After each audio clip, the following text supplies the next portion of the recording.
Hello दोस्तों, स्वागत है आपका सोशियोलॉजी क्लासेस के हमारे यूट्यूब चैनल पे। तो आज हम देखेंगे समूह से संबंधित कुछ महत्वपूर्ण प्रश्न। तो आइए देखते हैं।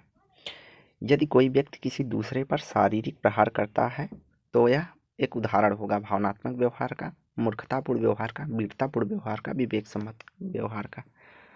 तो यह व्यवहार जो है क्रोध, हिस्सा आदि के बाद प्रतिक्रिया देना जो होता है भावनात्मक व्यवहार के अंतर्गत सम्मिलित किया जाता है।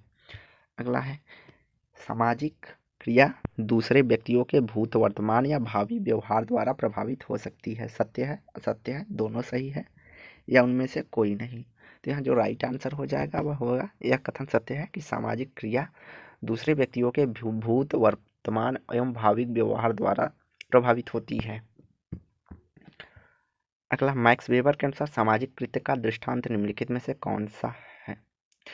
दो साइकिल सवारों का एक दूसरे के साथ टकराना, ट्रेन में सफ़र कर रहे व्यक्ति दो साइकिल सवारों का एक दूसरे से टकराने के बाद घूसेबाजी करना, या वर्षा प्रारंभ होने पर व्यक्तियों का छाता खोलना। तो मैक्स वेबर जो मुख्यतः मानते हैं उनके अनुसार जो सामाजिक कृत्य होगा उसमें दूसरा व्यक्ति प्रभावित होना चाहिए। तो जब दो व्यक्ति आपस में साइकिल एक दूसरे से टकराते हैं और घूसेबाजी करते हैं तो इसमें प्रभाव दिखता है। वहीं पार्सन्स मानते हैं कि अपने चेतन में किया गया क्रिया भी एक सामाजिक कृत्य है। अगला, एक माँ अपने बच्चे को चाटा मारती है, यह किस प्रकार की क्रिया है। विवेकपूर्ण, मूल्यांकनात्मक, ये भी दोनों, या भावनात्मक।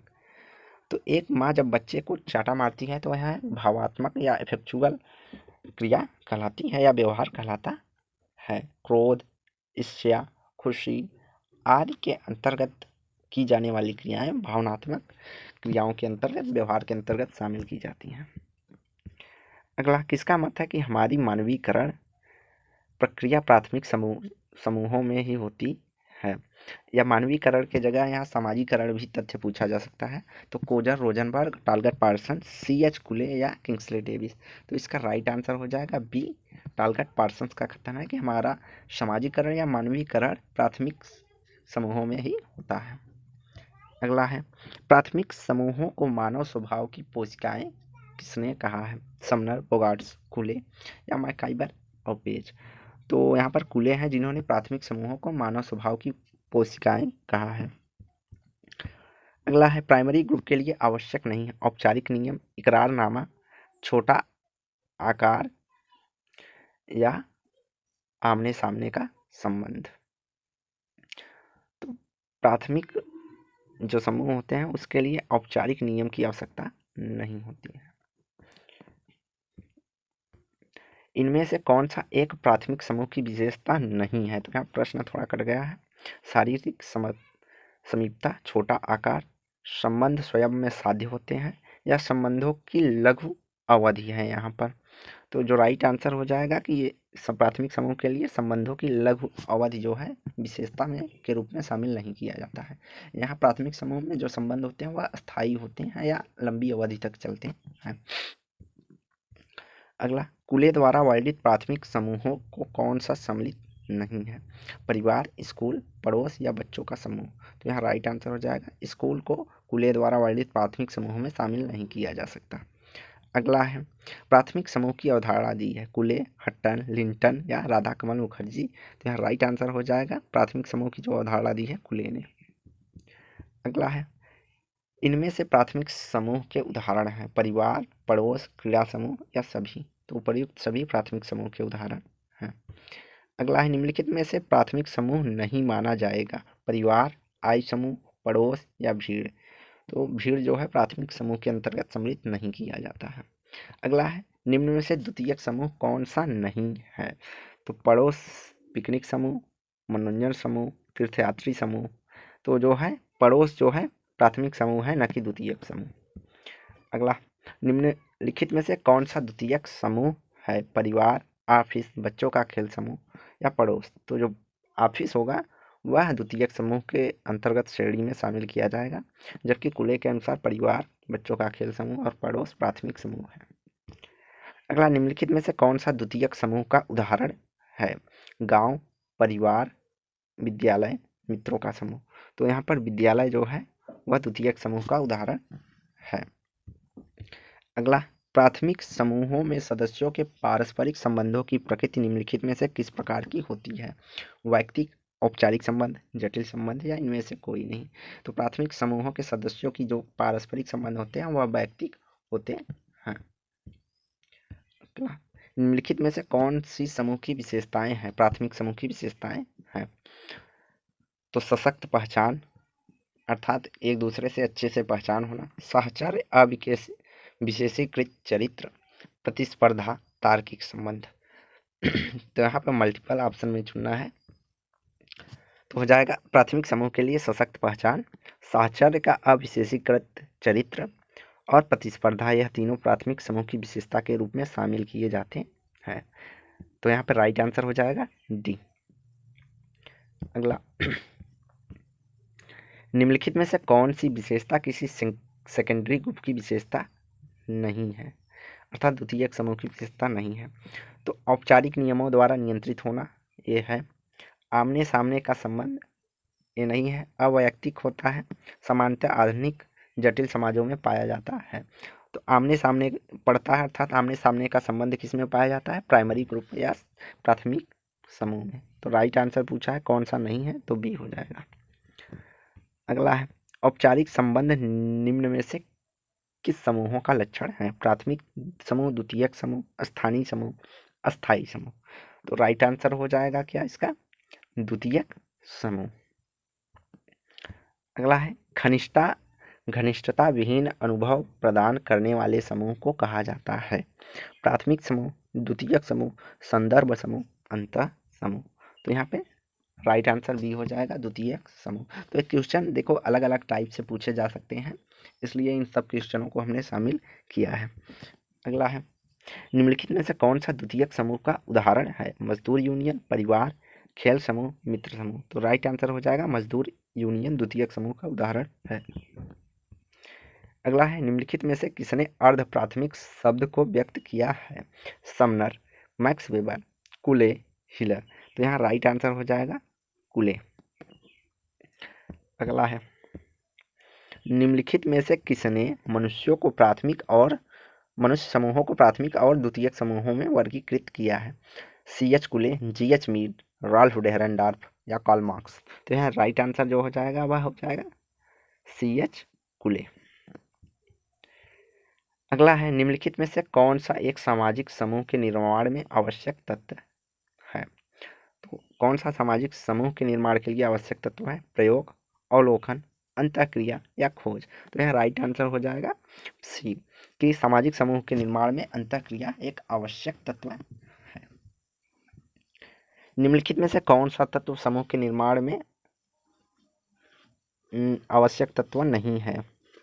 व्यक्तियों की संख्या चाहिए, 2 या 2 से अधिक व्यक्ति रहेंगे तभी समूह का निर्माण होगा। औपचारिक एवं अनौपचारिक सदस्य होना चाहिए किसी समूह का। विधिक समग्र यह हमारा नहीं होगा, बाकी सभी जो है संबंधों में अस्थायी प्रतिमान। तो यह तीनों समूह के निर्माण के तत्व हैं, जबकि विधिक समग्र यह नहीं है। तो राइट आंसर पूछा है कौन सा नहीं है, तो विधिक समग्र। अगला, सामाजिक समूह की मौलिक विशेषता है शारीरिक सामीप्य, स्तरीकरण, समुदाय, संस्था। तो मौलिक विशेषता के अंतर्गत शारीरिक सामीप्य या आमने सामने का संबंध सामाजिक समूह की मौलिक विशेषता है। क्षेत्रीय समूह हितों के प्रति चेतन समूह, निश्चित संगठन वाले समूह और अनिश्चित संगठन वाले समूह।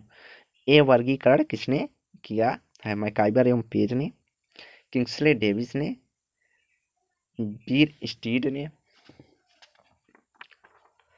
तो क्षेत्रीय हितों के प्रति चेतन समूह और निश्चित संगठन वाले समूह या निश्चित संगठन वाले समूह, जो ये वर्गीकरण किया है मैकाइबर एवं पेज ने किया है। अगला, जिन समूहों की प्रकृति अस्थायी होती है और जो उद्देश्य पूर्ति के उपरांत टूट जाते हैं उन्हें कहा जाता है अनिश्चित संगठन वाले समूह, निश्चित संगठन वाले समूह, हितों के प्रति चेतन समूह या प्राथमिक समूह। तो जिनका प्रकृति अस्थायी होता है और उद्देश्य पूर्ति के बाद टूट जाते हैं उन्हें हितों के प्रति चेतन समूह कहा जाता है।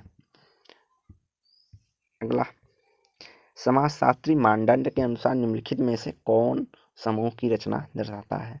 धनी वर्ग, कॉलेज विद्यार्थी, सेवानिवृत्त व्यक्तियों का समिति, टाटा इस्पात कंपनी। तो समाजशास्त्री मानदंड के अनुसार जो है वह कॉलेज विद्यार्थी जो है किस समूह की रचना को दर्शाते हैं। अगला है, किसने सामाजिक समूहों का वर्गीकरण ऊर्ध्व व क्षैतिज में किया है? C.H. कुले, W.G. Sumner, W.F. ऑकबर्न या मिलर। तो वर्टिकल और हॉरिजॉन्टल की समूह की बात जो करते हैं H. मिलर करते हैं। अगला, निम्न में से किसने अर्ध समूह की अवधारणा को प्रतिपादित किया है? कुले, समनर, मीड, बाटोमोर। तो यहाँ जो अर्ध समूह पूछा है इसलिए यहाँ पे राइट आंसर बाटोमोर होगा। अगर अर्ध प्राथमिक समूह पूछता तो कुले होता। श्रोतागण बस यात्री फुटबॉल मैच देख रहे लोगों का समूह होता है। सहयोगी समूह, समुच्चय, सामाजिक समूह या इनमें से कोई नहीं। तो जो श्रोतागण बस यात्री फुटबॉल मैच देखने वाले दर्शक या सब एक समुच्चय के रूप में, समुच्चय समूह के रूप में सम्मिलित होते हैं। अगला है, सामाजिक समूह या सोशल ग्रुप किन आधारों पर निर्मित होता है? दो या दो से अधिक व्यक्तियों के बीच अंतर संबंध, लोगों की आपसी संबंधों की चेतना, दो या दो से अधिक व्यक्ति का संग्रहित होना। तो यहाँ पे राइट आंसर जो हो जाएगा ए और बी दोनों हो जाएगा। बीच अंतर संबंध होना चाहिए अर्थात अंतर क्रिया होना चाहिए, और एक दूसरे के प्रति चेतना या जागरूक होना, पारस्परिक जागरूकता होना चाहिए। यहाँ पूछा है संग्रहित होना अर्थात दो लोगों का इकट्ठा होना, दो लोग आपस में खड़े हैं तो उसे सामाजिक समूह का निर्माण नहीं होगा जब तक वह इंटरेक्शन नहीं करेंगे। तो यहाँ ए और बी दोनों हो जाएगा। अगला, किसने प्रारूप चेतना की अवधारणा व्यक्त की है? Alfred, H. Giddings, F. टानिस या R.M. मैकाइवर। तो प्रारूप चेतना की बात चर्चा करते हैं F. गिडिंग्स। अगला है, निम्नलिखित में से किसने समूहों का एक बंधक और बहुबंधक समूह के रूप में वर्गीकृत किया है? P.H. C.H. कुले, इमाइल दुर्खीम, P.A. सोरोकिन, टॉनिस। तो यहाँ राइट आंसर जो हो जाएगा P.A. सोरोकिन होगा। अगला, जॉर्ज सिमेल ने एक समूह का एकल, द्विक और त्रिक रूप में वर्गीकरण निम्नलिखित में से किस आधार पर किया है? शारीरिक समीपता, सदस्यता की प्रकृति, सामाजिक संबंध या समूह का आकार। तो यहाँ राइट आंसर जो हो जाएगा वह हो जाएगा समूह का आकार। अंतर समूह एवं बाह्य समूहों की अवधारणा का प्रयोग किसने एक साथ प्रतिपादित किया है? W.G. Sumner, C.H. कुले, F. ऑकबर्न या निम्काप और R.M. मैकाइबर और C.H. पेस। तो अंतर समूह और बाह्य समूह की चर्चा कौन करता है? W.G. समनर।